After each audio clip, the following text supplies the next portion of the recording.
ఇన్ఛార్జిని. ఈ ప్రజాపోరు యాత్ర మా రాష్ట్ర అధ్యక్షులైనటువంటి పురంధేశ్వరి గారి పిలుపు మేరకు,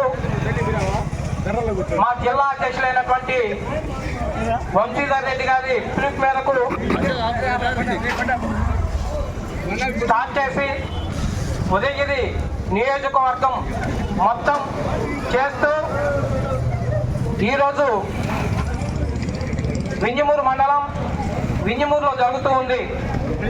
ఈ ప్రజాపోరు యాత్ర ముఖ్య ఉద్దేశం భారతీయ జనతా పార్టీ చేసినటువంటి సంక్షేమ పథకాలు, మన నరేంద్ర మోడీ గారు పేద ప్రజలకు చేసినటువంటి ఈ పథకాలను వివరిస్తూ నరేంద్ర మోడీ గారికి ఓటు ఎందుకు వేయాలని తెలియజేస్తూ ఉన్నాను. ముఖ్యంగా భారతదేశంలో కరోనా వచ్చిన తర్వాత భారతదేశం కాకుండానే ప్రపంచ దేశాలు మొత్తం అతలాకుతలం అవుతున్నప్పుడు మన దేశంలో ప్రధానమంత్రి నరేంద్ర మోడీ గారు ఉండడమే మన అదృష్టం అని చెప్పి మీకు తెలియజేసుకుంటూ ఉన్నాను. ఎందుకంటే ఇప్పటి వరకు భారతదేశంలో ఎటువంటి వ్యాక్సిన్ తయారు చేసి ప్రజలకు అందించినటువంటి దాఖలాలు ఎక్కడా లేవు. కాకపోతే మొట్టమొదటిసారిగా కరోనా వ్యాక్సిన్ కి నరేంద్ర మోడీ గారు అయినటువంటి ప్రధానమంత్రిగా ఉండబట్టే ఆ కరోనా వ్యాక్సిన్ మనకు అందిందని మీ అందరికీ తెలియజేసుకుంటూ ఉన్నాను. ఈ కరోనా వ్యాక్సిన్ అందించడమే కాకుండా పేద ప్రజలు ఎవరైతే ఉన్నారో వారు ఆర్థికంగా చితికిపోకుండా ఉండడానికి ఉచిత రేషన్ అందించినటువంటి ఘనత కూడా మన నరేంద్ర మోడీ గారికే దక్కుతుందని మీకు అందరికీ తెలియజేసుకుంటూ ఉన్నాను. అలాగే ఈ కరోనా వచ్చిన తర్వాత భారతదేశం మొత్తం అసలు ఆర్థికంగా చితికిపోతుంది అనుకున్న స్థితి నుంచి ఈరోజు ప్రపంచ దేశాల్లోనే 5వ ఆర్థిక శక్తిగా నిలబెట్టిన వ్యక్తి మన నరేంద్ర మోడీ గారు అని మీకు అందరికీ తెలియజేసుకుంటూ ఉన్నాను. అలాగే మన సంక్షేమ పథకాలు తెలియజేస్తాను మీకు. కరోనా అయిపోయిన తర్వాత పేద ప్రజలు ఎవరైతే ఉన్నారో వీరందరూ దారిద్ర్య రేఖకు దిగువకు పోకుండా ఉండేందుకై ఉచిత రేషన్ ప్రపంచంలో మనకంటే ధనిక దేశాలు ఏవైతే ఉన్నాయో వారికి ఆలోచన కూడా రానటువంటి ఆలోచన మన నరేంద్ర మోడీ గారు చేసి ప్రతి ఒక్కరికి ప్రతి ఇంటిలో ప్రతి వ్యక్తి 5 కిలోల చొప్పున రేషన్ అందించడం జరుగుతూ ఉంది. ప్రస్తుతం ఇప్పుడు కాదు ఇంకా సంవత్సరం వరకు ఆ ఉచిత రేషన్ అందిస్తూ ఉన్నారు.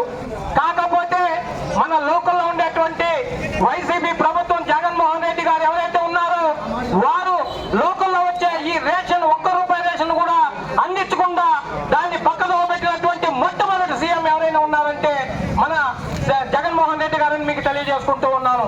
ఇలానే మన పేద ప్రజలు ఎవరైతే బాధపడతారో ఈ కరోనా వచ్చిన టైంలో పెద్దవారు ప్రతి ఒక్కళ్ళు ప్రైవేట్ హాస్పిటల్కి వెళ్ళి చూపించుకున్నారు.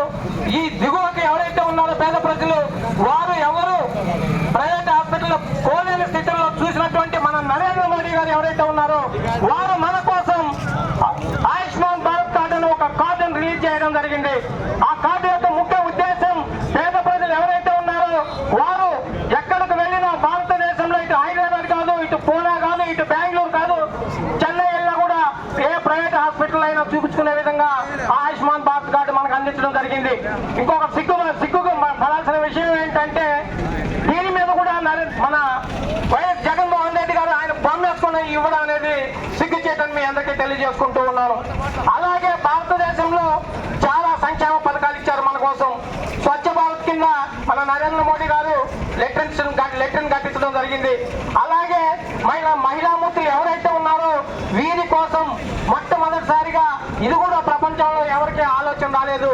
మన మహిళామూర్తులు వారు ఆ కట్టెల పొయ్యి కింద పొగ వస్తుంది, ఆ పొగ వచ్చిన దాని వల్ల ఊపిరితిత్తులు పోతాయి, కళ్ళు పోతాయని మంచి ఆలోచనతోటి ₹1 కూడా డబ్బులు లేకుండా ఉచితంగా గ్యాస్ ఇవ్వడం జరిగింది ఉజ్వల యోజన కింద. ఇటువంటి పథకాలు మనకి చాలా చేసి ఉన్నారు. అలాగే మన ఉదయగిరి నియోజకవర్గం చూసామంటే ఇది మన మధు గారు చెప్పినట్టు ఈ హైవే కూడా మన నరేంద్ర మోడీ గారు ఇచ్చింది. అలాగే మన వింజమూరులో హాస్పిటల్ కట్టించారు, అది కూడా మన వెంకయ్య నాయుడు గారు సహకారంతో వచ్చిందని మీ అందరికీ తెలియజేసుకుంటూ ఉన్నారు. ఇలా సంక్షేమ పథకాలు నరేంద్ర మోడీ గారు ఇస్తే మన జగన్మోహన్ రెడ్డి గారు స్టిక్కర్ వేసుకోవడం ఇది నేను కనుక తెలియజేస్తూ ఉన్నాను. ఒక్క సంక్షేమ పథకం లేకుండా ఏమీ లేకుండా మన ఆంధ్రప్రదేశ్ ను అట్టడుగు స్థాయికి దిగజార్చిన వ్యక్తి సీఎం జగన్మోహన్ రెడ్డి అని మీకు తెలియజేసుకుంటూ ఉన్నాను. ఇలా వారు చేసే పనులు ఎవరికి ఉపయోగపడవు, కానీ వారి టీం ఎవరైతే ఉన్నారో వారు బాగుపడే వరకు జరిగిందని మీకు తెలియజేసుకుంటూ ఉన్నాను. ఈ రోజు ఈ వికసిత్ భారత్ మన ప్రజాపోర యాత్రకు నాకు ఇటువంటి చక్కటి అవకాశం ఇచ్చినటువంటి మా మండల అధ్యక్షులు త్యాగమధు యాదవ్ గారికి, అలాగే మండల టీంకి ధన్యవాదాలు తెలుపుకుంటూ ఉన్నాను. ఇంతతో ఈ ప్రసంగం ముగిస్తూ ఉన్నాను.